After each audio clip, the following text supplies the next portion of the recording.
निहितो भो सकलीकृतो भो अवकुंठितो भो भवः। 5 बार घी की आहुति दीजिए। ओम गंगणपतये नमः स्वाहा। ओम दुर्गायै नमः स्वाहा। ओम सूर्यायै नमः स्वाहा।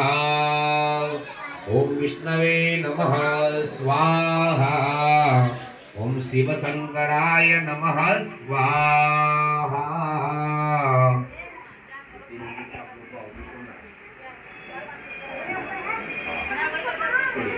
ओम गंगणपतये नमः स्वाहा।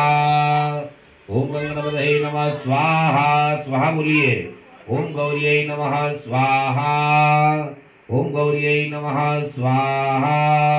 ओम सिद्ध श्रीमन महागणाधिपतये नमः स्वाहा। ओम लक्ष्मी नारायणाभ्यां नमः स्वाहा।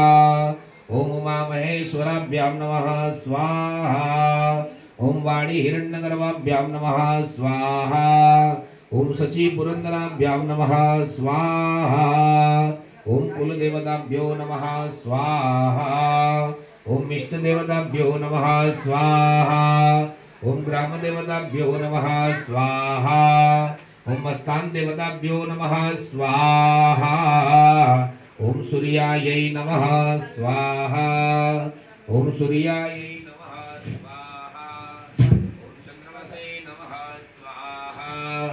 ओम चंद्रमसे नमः स्वाहा। ओम भौमायै नमः स्वाहा। ओम भौमायै नमः स्वाहा। ओम बुद्धायै नमः स्वाहा। ओम बुद्धायै नमः स्वाहा। ओम बृहस्पतये नमः स्वाहा। ओम बृहस्पतये नमः स्वाहा। ओम शुक्रायै नमः स्वाहा। ओम शुक्रायै नमः स्वाहा। ओम शनिश्चराय नमः स्वाहा। ओम शनिश्चराय नमः स्वाहा। ओम राहवे नमः स्वाहा। राहवे